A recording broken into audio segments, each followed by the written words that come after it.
ನಮಸ್ಕಾರ ವೀಕ್ಷಕರ, ನಾಳೆ ಆಗಸ್ಟ್ 2 ಗೃಹಲಕ್ಷ್ಮಿ ಯೋಜನೆಯ 11 ಮತ್ತು 12ನೇ ಕಂತಿನ ಹಣ 18 ಜಿಲ್ಲೆಗಳಿಗೆ ಬಿಡುಗಡೆ ಆಗ್ತಾ ಇರುವಂಥದ್ದು. ಅದು 2,000 ರೂಪಾಯಿ ಅಷ್ಟೇ ಅಲ್ಲ, ಟೋಟಲ್ ಆಗಿ 4,000 ಹಣ ಜಮಾ ಆಗ್ತಾ ಇರುವಂಥದ್ದು. ಸೊ ಹಾಗಾದರೆ ಆ ಒಂದು 4,000 ರೂಪಾಯಿ ನಿಮಗೂ ಕೂಡ ಜಮಾ ಆಗಬೇಕಂದ್ರೆ ಈ ಒಂದು 18 ಜಿಲ್ಲೆಗಳಲ್ಲಿ ನಿಮ್ಮ ಜಿಲ್ಲೆನೂ ಕೂಡ ಇದ್ದರೆ ನಿಮ್ಮ ಖಾತೆಗೂ ಕೂಡ ಹಣ ಜಮಾ ಆಗುವಂತಹ ಚಾನ್ಸಸ್ ಇರುತ್ತೆ.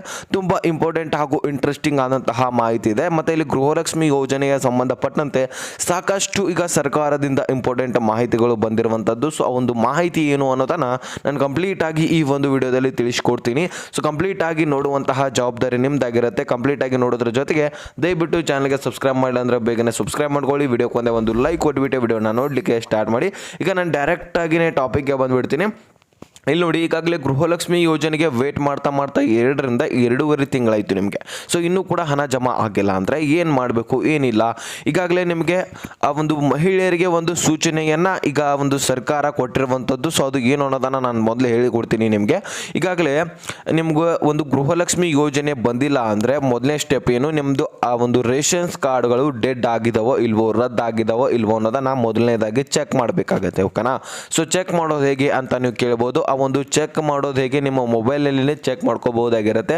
ಸೊ ಅದು ಯಾವ ರೀತಿಯಾಗಿ ಚೆಕ್ ಮಾಡೋದು ಅನ್ನೋದನ್ನು ನೀವು ಫಿನ್ ಟು ಫಿನ್ ನಾನು ಹೇಳಿರುವಂತಹ ಮಾಹಿತಿಯನ್ನು ಫಾಲೋ ಮಾಡಿಕೊಂಡು ಕಂಪ್ಲೀಟಾಗಿ ನೋಡ್ಬೋದಾಗಿರುತ್ತೆ. ಅದನ್ನು ವಿಡಿಯೋನ ಲಿಂಕನ್ನು ಡಿಸ್ಕ್ರಿಪ್ಷನಲ್ಲಿ ಕೊಟ್ಟಿರ್ತೀನಿ. ಸೊ ಅಲ್ಲಿಂದ ಹೋಗಿ ನೀವು ನೋಡ್ಬೋದಾಗಿರುತ್ತೆ. ನೆಕ್ಸ್ಟು ಅದಾದಮೇಲೆ ನೀವು ಒಂದನೇ ಕೆಲಸ, ಇನ್ನೊಂದು 2ನೇ ಕೆಲಸ ಏನು ಮಾಡಬೇಕಂದ್ರೆ, ನಿಮ್ಮ ಡಾಕ್ಯುಮೆಂಟ್ಸ್ಗಳು ಈಗಾಗಲೇ ಒಂದು 7-8 ಕಂತುಗಳು ಬಂದಿರ್ತವೆ, ಮುಂದಿನ ಕಂತುಗಳು ಬಂದಿರಲ್ಲ.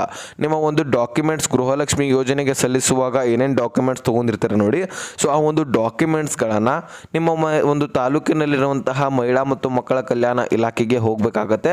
ಸೊ ಅಲ್ಲಿ ಹೋಗಿ ಆ ಒಂದು ಡಾಕ್ಯುಮೆಂಟ್ಸ್ಗಳನ್ನು ಸಬ್ಮಿಟ್ ಮಾಡಬೇಕು. ಸಬ್ಮಿಟ್ ಮಾಡಿದ ತಕ್ಷಣ ಅವ್ರಿಗೆ ಹೇಳಬೇಕು, ಈ ರೀತಿಯಾಗಿ ಡಾಕ್ಯುಮೆಂಟ್ಸ್ಗಳು ಎಲ್ಲ ಕೂಡ ಕ್ಲಿಯರ್ ಇದ್ದಾವೆ, ಆದರೂ ಸಹಿತ ಗೃಹಲಕ್ಷ್ಮಿ ಯೋಜನೆಯ ನಮಗೆ ಬರ್ತಾ ಇಲ್ಲ ಅಂತ ನೀವು ಒಂದು ಕ್ಲಾರಿಫಿಕೇಷನನ್ನು ಮಾಡಿಸ್ಕೋಬೇಕಾಗತ್ತೆ. ಅಲ್ಲಿ ಒಂದು ಡಾಕ್ಯುಮೆಂಟ್ಸ್ಗಳನ್ನು ವೆರಿಫಿಕೇಷನ್ ಮಾಡ್ತಾರೆ ಅವರು. ಸೊ ವೆರಿಫಿಕೇಷನ್ ಮಾಡಿದ ತಕ್ಷಣ ನಮಗೆ ಬರಬೇಕಾಗಿರುವಂತಹ ಅಮೌಂಟ್ ಏನಿದೆಯಲ್ಲ, ಸೊ 2-3 ದಿನಗಳ ಕಾಲದಲ್ಲಿ ಹಾಕ್ಕೊಡ್ತಾರೆ. ಅದಾದಮೇಲೆ ಇನ್ನೊಂದು ಇಂಪಾರ್ಟೆಂಟ್ ಮಾಹಿತಿ ಏನಪ್ಪ ಅಂದರೆ, ದೃಢೀಕರಣ ಪತ್ರದ ಬಗ್ಗೆ ಆಲ್ಮೋಸ್ಟ್ ಎಲ್ಲರಿಗೂ ಗೊತ್ತಿರ್ಬೋದು. ಆದರೆ ಯಾರ್ಯಾರು ಇಲ್ಲಿ ಎಲ್ಲರೂ ನಾವು ಸಲ್ಲಿಸಬೇಕಾ ಅಂತ ಅಂದ್ಕೊಂಡ್ಬಿಟ್ಟಿದ್ದಾರೆ. ಅಂದರೆ ಈಗ ಒಂದು ಸಾಕಷ್ಟು ಫಲಾನುಭವಿಗಳಿಗೆ ಇನ್ನೂ ಕೂಡ ಗೃಹಲಕ್ಷ್ಮಿ ಯೋಜನೆಯ ಅಮೌಂಟ್ ಹೋಗಿಲ್ಲ, 11 ಮತ್ತು 12ನೇ ಕಂತಿನ ಹಣ. ಸೊ ಅವರೆಲ್ಲರೂ ಕೂಡ ಏನು ತಿಳ್ಕೊಂಡ್ಬಿಟ್ಟಿದ್ದಾರೆ, ಒಂದು ದೃಢೀಕರಣ ಪತ್ರವನ್ನು ನಾವು ಕೊಡಬೇಕು ಅಂತ ಅಂದ್ಕೊಂಡ್ಬಿಟ್ಟಿದ್ದಾರೆ. ಇಲ್ಲಿ ಎಲ್ಲರೂ ಕೂಡ ಸಲ್ಲಿಸುವಂತಹ ಅವಶ್ಯಕತೆ ಇಲ್ಲ. ಗೃಹಲಕ್ಷ್ಮಿ ಯೋಜನೆಯ ಸ್ಟೇಟಸನ್ನು ಪ್ರತಿಯೊಬ್ಬರು ಕೂಡ ಚೆಕ್ ಮಾಡ್ಕೋಬೇಕು ಮೊದಲನೇದಾಗಿ. ಸೊ ಪ್ರತಿಯೊಬ್ಬರು ಕೂಡ ಚೆಕ್ ಮಾಡ್ಕೊಂಡ ತಕ್ಷಣ, ಆ ಒಂದು ಚೆಕ್ ಮಾಡ್ಕೊಂಡ ತಕ್ಷಣ ಏನು ಬರುತ್ತೆ ಅಂದರೆ, ಇಲ್ಲಿ ಆದಾಯ ತೆರಿಗೆ ಕಟ್ಟುವವರು ಅಂತ ಬರ್ತಾ ಇದ್ರೆ, ಸೊ ಅವರು ಮಾತ್ರ ಈ ಒಂದು ಗೃಹಲಕ್ಷ್ಮಿ ಯೋಜನೆಯ ಸ್ಟೇಟಸ್ನಲ್ಲಿ ಆ ರೀತಿ ಬರ್ತಾ ಇದ್ದು ಅಂತವರು ಮಾತ್ರ, ಅಂದರೆ ನೀವು ಕಟ್ತಾ ಇರಲ್ಲ ಏನು ಆ ಒಂದು ಆದಾಯ ತೆರಿಗೆ, ಇನ್ಕಮ್ ಟ್ಯಾಕ್ಸನ್ನು ಫೇರ್ ಮಾಡ್ತಾ ಇರಲ್ಲ. ಸೊ ಆದರೂ ಸಹಿತ ನಿಮ್ಮ ಒಂದು ಗೃಹಲಕ್ಷ್ಮಿ ಸ್ಟೇಟಸ್ನಲ್ಲಿ ಆ ರೀತಿಯಾಗಿ ಬರ್ತಾ ಇರುತ್ತೆ. ಸೊ ಅಂಥವರು ಮಾತ್ರ ಒಂದು ದೃಢೀಕರಣ ಪತ್ರವನ್ನು ರೆಡಿ ಮಾಡ್ಕೋಬೇಕು. ನೀವೇ ಖುದ್ದಾಗಿ ನೀವೇ ರೆಡಿ ಮಾಡ್ಕೋಬೇಕು. ಏನೇನಂತ ರೆಡಿ ಮಾಡ್ಕೋಬೇಕು ಅನ್ನೋದನ್ನು ಕೂಡ ನಾನು ತಿಳಿಸ್ಕೊಡ್ತೀನಿ ನೋಡ್ರಿ. ಇಲ್ಲಿ ನಮ್ಮ ಒಂದು ಗೃಹಲಕ್ಷ್ಮಿ ಸ್ಟೇಟಸ್ನಲ್ಲಿ ಈ ರೀತಿಯಾಗಿ ತೋರಿಸ್ತಾ ಇದೆ, ನಾವು ಯಾವುದೇ ರೀತಿಯಾದಂತಹ ಒಂದು ಟ್ಯಾಕ್ಸ್ ಪೇಯರನ್ನು ಮಾಡ್ತಾ ಇಲ್ಲ. ಸೊ ನಮ್ಮ ಮನೆಯಲ್ಲಿ ಎಲ್ಲರೂ ಕೂಡ ದುಡಿದು ತಿನ್ನುವಂತಹವರೇ ಮತ್ತು 1,20,000ಕ್ಕಿಂತ ಕೆಳಗಡೆ ಇರುವಂತಹ ಆದಾಯವನ್ನು, ವಾರ್ಷಿಕ ಆದಾಯನ ಹೊಂದಿರುವಂಥವರೇ ನಾವೆಲ್ಲರೂ ಕೂಡ. ಯಾರೂ ಕೂಡ ಟ್ಯಾಕ್ಸ್ ಪೇಯರನ್ನು ಮಾಡಲ್ಲ. ನಮ್ಮ ಒಂದು ರೇಷನ್ಸ್ ಕಾರ್ಡ್ನಲ್ಲಿ ಇರುವಂತಹ ಒಂದು ಸದಸ್ಯರು ಕೂಡ ಮಾಡಲ್ಲ.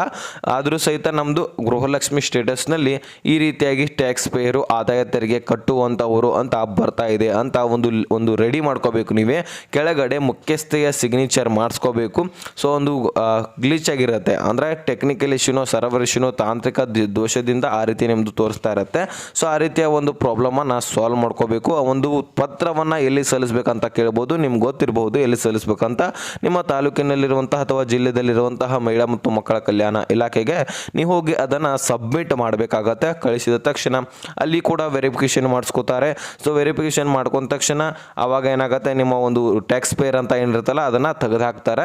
ಸೊ ಅದು ತಾಂತ್ರಿಕ ದೋಷದಿಂದ ಇರುತ್ತೆ. ಇಲ್ಲ ಅಂದರೆ ನಿಮ್ಮ ಒಂದು ಗೃಹಲಕ್ಷ್ಮಿ ಎಲಿಜಿಬಲೇ ಇರಲ್ಲ ನೀವು, ಇಲ್ಲಾಂದರೆ ನಿಮ್ಮನ್ನ ಗೃಹಲಕ್ಷ್ಮಿ ಯೋಜನೆಯಿಂದ ತೆಗೆದುಹಾಕ್ಬಿಡ್ತಾರೆ. ಆವಾಗ ಯಾವುದೇ ರೀತಿಯಾದಂತಹ ಕಂತುಗಳು ಕೂಡ ಬರಲ್ಲ, ಮುಂಬರುವಂತಹ ಹಣ ಕೂಡ ಬರಲ್ಲ ನೋಡಿ. ಸೊ ಈ ಒಂದು ಕೆಲಸಗಳನ್ನ ಮಾಡಿಸ್ಕೊಂಡು ನೀವು ಆ ಒಂದು ಗೃಹಲಕ್ಷ್ಮಿ ಯೋಜನೆಯನ್ನು ಕನ್ಫರ್ಮ್ ಮಾಡ್ಕೋಬಹುದಾಗಿರುತ್ತೆ. ಸೊ ಬರತ್ತೋ ಇಲ್ಲೋ ಅನ್ನೋದನ್ನು ಕನ್ಫರ್ಮ್ ಮಾಡ್ಕೋಬಹುದು. ಈಗ ಗೃಹಲಕ್ಷ್ಮಿ ಯೋಜನೆಯ ಹಣ ಈಗ ಜಮಾ ಆಗುತ್ತೋ ಇಲ್ಲೋ ಅನ್ನೋದು ಕ್ವಶನ್ ಬಹಳಷ್ಟು ಜನರಿಗೆ ಉಂಟಾಗ್ತಾ ಇರುವಂಥದ್ದು. 100% ಜಮಾ ಆಗತ್ತೆ ಅಂತ ಇಲ್ಲಿ ಸರ್ಕಾರನೇ ಹೇಳ್ತಾ ಇದೆ. ಸೊ ನಾವೇನಿಲ್ಲ, ಸರ್ಕಾರನೇ ಹೇಳ್ತಾ ಇರುವಂಥದ್ದು. ಸರ್ಕಾರ ಏನು ಇನ್ಫಾರ್ಮೇಷನ್ ಕೊಡುತ್ತೆ ನೋಡಿ, ಸೊ ಅದನ್ನೇ ನಾವು ನಿಮ್ಮ ಮುಂದೆ ಇಡ್ತೀವಿ, ಮತ್ತೇನಿಲ್ಲ. ಸೊ ಅವರು ಕೂಡ ಈಗಾಗಲೇ ಆಗಸ್ಟ್ 1ರಿಂದ ಇವತ್ತೇ ಹಾಕ್ತೀವಿ ಅಂತ ಹೇಳಿದರು. ಸೊ ಇವತ್ತು ನಾಳೆ ನಾಡ್ದು ಈ ರೀತಿಯಾಗಿ ಈಗ ಬರ್ತಾನೆ ಇರುತ್ತೆ, ಓಕೆನಾ. ಆದಷ್ಟು ಸ್ಪೀಡಾಗಿ ಬರ್ತಾ ಹೋಗುತ್ತೆ ಈಗಿನ ಹಿಡ್ಕೊಂಡು. ಸೊ ಯಾವ್ಯಾವ ಜಿಲ್ಲೆಗಳಿಗೆ ಬರ್ತಾ ಇದೆ ಅನ್ನೋದನ್ನ ಮುಖ್ಯವಾಗಿರುವಂಥದ್ದು. ಸೊ ಆ ಒಂದು ಯಾವ್ಯಾವ ಜಿಲ್ಲೆಗಳಿಗೆ ಬರ್ತಾ ಇರುವಂಥದ್ದನ್ನು ನಾನು ನಿಮಗೆ ಶ್ರೀ ಹೊರನಾಡು ಅನ್ನಪೂರ್ಣೇಶ್ವರಿ ಜ್ಯೋತಿಷಾಲಯ. ನಾವು ಮನುಷ್ಯರಾಗಿ ಹುಟ್ಟಿದ ಬಳಿಕ ಒಂದಾದ್ರೂ ಸಮಸ್ಯೆ ಇದ್ದೇ ಇರುತ್ತೆ. ಪ್ರೀತಿಯಲ್ಲಿ ಕಿರಿಕಿರಿ, ಮದುವೆಯಲ್ಲಿ ಸಮಸ್ಯೆ, ಗಂಡ ಹೆಂಡತಿಯ ಜಗಳ, ಅತ್ತೆ ಸೊಸೆಯ ಜಗಳ, ಶತ್ರುವಿನ ನಾಶ, ಮಹಿಳೆಯರ ಗುಪ್ತ ಸಮಸ್ಯೆಗಳು, ಸಾಕಷ್ಟು ಹಲವಾರು ಸಮಸ್ಯೆಗಳಿರ್ತವೆ. ಈ ಒಂದು ಎಲ್ಲ ಸಮಸ್ಯೆಗಳಿಗೆ ಇಲ್ಲಿ ಗುರೂಜಿ ಅವರು, ವೇದಾಂತ್ ಶರ್ಮಾ ಇವರ ಹೆಸರು. ಸೊ ಇಲ್ಲಿ ಸ್ಕ್ರೀನ್ ನಲ್ಲಿ ಕಾಣ್ತಾ ಇರುವಂತಹ ನಂಬರ್ಗೆ ಕರೆ ಮಾಡಿ ನಿಮ್ಮ ಒಂದು ಸಮಸ್ಯೆಗಳಿಗೆ ವಿಶೇಷವಾದಂತಹ ಪರಿಹಾರವನ್ನ ನೋಡಿ. ಈ 18 ಜಿಲ್ಲೆಗಳಿಗೆ ನಾಳೆ ಗೃಹಲಕ್ಷ್ಮಿ ಯೋಜನೆಯ 11 ಮತ್ತು 12ನೇ ಕಂತಿನ ಹಣ ಬಿಡುಗಡೆ ಆಗ್ತಾ ಇರುವಂಥದ್ದು. ಇಲ್ಲಿ ನೋಡಿ, ಹಾಸನ, ಗದಗ, ಬಳ್ಳಾರಿ, ಕಲಬುರಗಿ, ವಿಜಯನಗರ, ಧಾರವಾಡ, ಯಾದಗಿರಿ, ಬಾಗಲಕೋಟೆ, ಉತ್ತರ ಕನ್ನಡ, ದಕ್ಷಿಣ ಕನ್ನಡ, ದಾವಣಗೆರೆ, ಉಡುಪಿ, ತುಮಕೂರು, ಚಿತ್ರದುರ್ಗ, ಚಿಕ್ಕಮಗಳೂರು, ಶಿವಮೊಗ್ಗ, ರಾಯಚೂರು, ಚಿಕ್ಕಬಳ್ಳಾಪುರ, ಇಷ್ಟು ಜಿಲ್ಲೆಗಳಿಗೆ ಅಮೌಂಟು ರಿಲೀಸ್ ಆಗ್ತಾ ಇರುವಂಥದ್ದು. ಈ ಒಂದು ಜಿಲ್ಲೆಯಲ್ಲಿ ನಿಮ್ಮ ಜಿಲ್ಲೆನೂ ಕೂಡ ಇರ್ಬೋದಲ್ವಾ. ಸೊ ನಿಮ್ಮ ಖಾತೆಗೂ ಕೂಡ 100% ಜಮಾ ಆಗುವಂತಹ ಚಾನ್ಸಸ್ ಇರುತ್ತೆ. ಸೊ ಇದು ಸರ್ಕಾರದಿಂದ ಬಂದಿರುವಂತಹ ಮಾಹಿತಿ ಅಂತ ಹೇಳ್ತಾ ಇರ್ಬೋದು. ಸೊ ವೀಕ್ಷಕರೇ, ಸೊ ನಿಮ್ಗೆ ಇನ್ನೂ ಕೂಡ ಜಮಾ ಆಗ್ತಾ ಇಲ್ಲಪ್ಪ ಅಂದರೆ ಇನ್ಮೇಲಿಂದ ಆಗಸ್ಟ್ 1ನೇ ತಾರೀಕು ಹಿಡ್ಕೊಂಡೆ ಈಗಾಗಲೇ ಸ್ಟಾರ್ಟ್ ಆಗ್ತಾ ಇರುವಂಥದ್ದು ಸ್ಪೀಡಾಗಿ. ಇನ್ನೇನು ಹಿಂದಿನ ದಿನಗಳಲ್ಲಿ 1 ಲಕ್ಷನೋ 2 ಲಕ್ಷನೋ ಅಷ್ಟೇ ಹಣ ಜಮಾ ಆಗ್ತಾ ಇತ್ತು. ಆದರೆ ಇನ್ಮೇಲಿಂದ ಇನ್ಮೇಲಿಂದ ಅತಿ ಸ್ಪೀಡಾಗಿ ಹಣ ಹಾಕ್ತಾ ಹೋಗ್ತವೆ. ಸೊ ಇದುವರೆಗೂ ಕೂಡ ನಾವು ಯಾರ್ಯಾರ್ದು ಡಾಕ್ಯುಮೆಂಟ್ಸ್ಗಳನ್ನ ಎಲ್ಲರದು ಕೂಡ ವೆರಿಫಿಕೇಶನ್ ಮಾಡ್ತಾ ಇದ್ವಿ. ಸೊ ವೆರಿಫಿಕೇಶನ್ ಮಾಡಿದ ತಕ್ಷಣ ಅಲ್ಲಿ ಯಾರ್ಯಾರ್ದು ತಾಂತ್ರಿಕ ದೋಷದಿಂದ ಒಂದು ದೃಢೀಕರಣ ಪತ್ರವನ್ನು ಸಲ್ಲಿಸಬೇಕಾಗಿರುವಂತಹ ಅವಶ್ಯಕತೆ ಬೀಳುತ್ತೆ ನೋಡಿ. ಅಂದರೆ ಆದಾಯ ತೆರಿಗೆ ಅಂತ ಬರ್ತಾ ಇದೆ ನೋಡಿ. ಸೊ ಅವರೆಲ್ಲರೂ ಕೂಡ ಆ ಒಂದು ಕೆಲಸವನ್ನು ಮಾಡಬೇಕಂತ ಹೇಳಿದ್ದಾರೆ. ಸೊ ಉಳಿದವರು ಏನಿದೆ ಅಲ್ಲ, ಸೊ ಈ ರೀತಿಯಾಗಿ ಎಲ್ಲ ಪ್ರಯೋಗವನ್ನು ಮಾಡ್ಕೊಂಡು ನೋಡ್ಕೊಳ್ಳಿ. ಆ ಒಂದು ರೇಷನ್ಸ್ ಕಾರ್ಡ್ಗಳು ಕೂಡ ರದ್ದಾಗಿದೆಯೋ ಇಲ್ವೋ ಅನ್ನೋದನ್ನು ಚೆಕ್ ಮಾಡ್ಕೊಳ್ಳಿ ಮುಖ್ಯವಾಗಿ. ಯಾಕಂದರೆ ಆಹಾರ ಇಲಾಖೆ ಕೂಡ ಈಗಾಗಲೇ ಒಂದು 10ರಿಂದ 15 ಲಕ್ಷ ಒಂದು ಫಲಾನುಭವಿಗಳ ರೇಷನ್ಸ್ ಕಾರ್ಡ್ಗಳನ್ನು ರದ್ದು ಮಾಡಿರುವಂಥದ್ದು. ಟೋಟಲ್ ಆಗಿ 40 ಲಕ್ಷ ಒಂದು ಟಾರ್ಗೆಟ್ ಇದೆ. ಸೊ ಅಷ್ಟೆಲ್ಲ ರದ್ದು ಮಾಡುವಂತಹ ಕ್ಷಣದಲ್ಲಿ ನಿಮ್ಮದು ಕೂಡ ರದ್ದಾಗ್ಬೋದಲ್ವಾ. ಸೊ ಹಾಗಾದರೆ ದಿನೇ ದಿನೇ ರದ್ದು ಮಾಡ್ತಾ ಇದೆ. ಸೊ ದಿನೇ ದಿನೇ ರದ್ದು ಮಾಡ್ತಾ ಇರುವಂತಹ ಕಾರಣದಲ್ಲಿ ನಿಮ್ಮದು ಕೂಡ ಸಿಕ್ಬಿದ್ರೆ ನಿಮ್ಮದು ಕೂಡ ರದ್ದು ಮಾಡುವಂತಹ ಸಾಧ್ಯತೆ ಇರುತ್ತೆ. ಸೊ ಅದಕ್ಕೋಸ್ಕರ ಡಾಕ್ಯುಮೆಂಟ್ಸ್ಗಳನ್ನು ಎಲ್ಲ ಕೂಡ ಕ್ಲಿಯರ್ ಇಟ್ಕೊಳ್ಳಿ. ಮತ್ತು ಅದನ್ನು ಆಹಾರ ಒಂದು ನಿಮ್ಮ ರೇಷನ್ಸ್ ಕಾರ್ಡ್ಗಳನ್ನು ಚೆಕ್ ಮಾಡ್ಕೋತಾನೆ ಇರಿ. ಪ್ರತಿ ವೀಕ್ಗೆ, ಪ್ರತಿ ವಾರಕ್ಕೆ ನೀವು ಚೆಕ್ ಮಾಡ್ಕೋತಾನೆ ಇರಿ. ಯಾಕಂದರೆ ಹೇಳಿಕ್ಕೆ ಬರಲ್ಲ, ನಿಮ್ಮದು ಕೂಡ ರದ್ದು ಮಾಡುವಂತಹ ಚಾನ್ಸಸ್ ಇರುತ್ತೆ. ಅಲ್ಲಿಗೆ ಏನು ಬೇಕಾದರೂ ಆಗ್ಬೋದು. ತಾಂತ್ರಿಕ ದೋಷದಿಂದ ನಿಮ್ಮದು ಕೂಡ ಡಾಕ್ಯುಮೆಂಟ್ಸ್ ಕ್ಲಿಯರ್ ಇಲ್ಲ, ಒಂದು ಟ್ಯಾಕ್ಸ್ ಪೇಯರು ಅದು ಇದು ಅಂತ ಬಂದರೆ ಸೊ ನಿಮ್ಮದು ಕೂಡ ರದ್ದು ಮಾಡುವಂತಹ 100% ಚಾನ್ಸಸ್ ಇರುತ್ತೆ. ಸೊ ಅದಕ್ಕೋಸ್ಕರ ಎಲ್ಲನೂ ಕೂಡ ಡಾಕ್ಯುಮೆಂಟ್ಸ್ಗಳನ್ನ ಚೆಕ್ ಮಾಡ್ಕೋತಾ ಇರಿ ಅಂತ ನಾನು ಮತ್ತೊಮ್ಮೆ ಹೇಳ್ತಾ ಇರುವಂಥದ್ದು. ಸೊ ಅದಕ್ಕೋಸ್ಕರ ಈಗಾಗಲೇ ವೀಕ್ಷಕರೇ 2 ಲಕ್ಷಕ್ಕಿಂತ ಹೆಚ್ಚಿನ ಫಲಾನುಭವಿಗಳನ್ನು ಮಹಿಳೆಯರನ್ನು ಈಗಾಗಲೇ ಗೃಹಲಕ್ಷ್ಮಿ ಯೋಜನೆಯಿಂದ ತೆಗೆದುಹಾಕಿದ್ದಾರೆ. ಸೊ ಅದನ್ನೆಲ್ಲನೂ ಕೂಡ ವೆರಿಫಿಕೇಷನ್ ಮಾಡ್ತಾ ಬರ್ತಾ ಸ್ವಲ್ಪವಾಗಿ ಹಂತವಾಗಿ ಹಣ ಹಾಕ್ತಾ ಇರುವಂಥದ್ದು. ಸೊ ಈಗ ನೋಡೋಣ ಸ್ಪೀಡಾಗಿ ಬರ್ತದೆ ಅಂತ ಹೇಳಿದ್ದಾರೆ.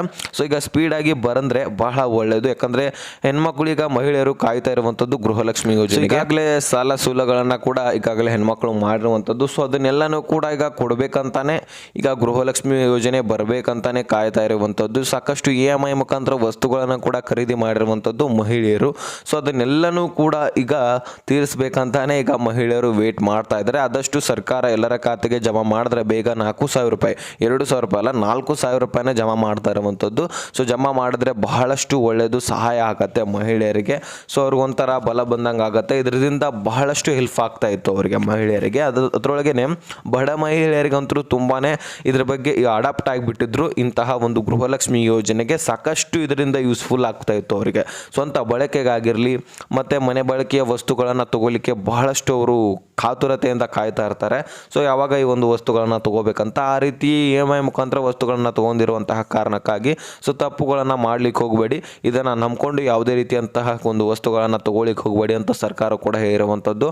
ಯಾಕಪ್ಪ ಅಂದರೆ ಮೊದಲು ಈ ಒಂದು ಗೃಹಲಕ್ಷ್ಮಿ ಯೋಜನೆ ಅಮೌಂಟನ್ನು ಒಂದು ನೀವು ಸಂಗ್ರಹಿಸಿಡಿ, ನಂತರ ನಿಮಗೆ ಬೇಕಾಗಿರುವಂತಹ ವಸ್ತುವನ್ನು ತೆಗೆದುಕೊಳ್ಳಿ ಅಂತ ಒಂದು ಮಾಹಿತಿಯನ್ನು ಹೊರಡಿಸಿರುವಂಥದ್ದು. ಯಾಕಂದರೆ ಒಂದು ತಿಂಗಳಿನಲ್ಲಿ ಯಾವಾಗ ಬೇಕಾದರೂ ಕೂಡ ಗೃಹಲಕ್ಷ್ಮಿ ಯೋಜನೆ ಜಮಾ ಆಗ್ತಾ ಇರುವಂಥದ್ದು. ಓಕೆನಾ. ಸೊ ಇದ್ರ ಬಗ್ಗೆ ಇಷ್ಟು ಮಾಹಿತಿಗಳಿದ್ದವು ವೀಕ್ಷಕರೇ, ತಿಳಿಸ್ಕೊಡೋಣ ಅಂತ ವಿಡಿಯೋ ಮಾಡಿ ನಿಮಗೆ ತಿಳಿಸ್ಕೊಟ್ಟಿದ್ದೀನಿ. ಸೊ ಅರ್ಥ ಆಗಿದ್ರೆ ಲೈಕ್ ಮಾಡಿ, ನಿಮ್ಮ ಸ್ನೇಹಿತರಿಗೆ ಶೇರ್ ಮಾಡಿ, ಹಾಗೆ ಸಬ್ಸ್ಕ್ರೈಬ್ ಮಾಡಿ ಅಂತ ಹೇಳ್ತಾ ಮತ್ತೆ ಮುಂದಿನ ಮಾಹಿತಿಯನ್ನು ಸಿಗೋಣ. ಸೊ ಅಲ್ಲಿ ತನಕ ಬಾಯ್.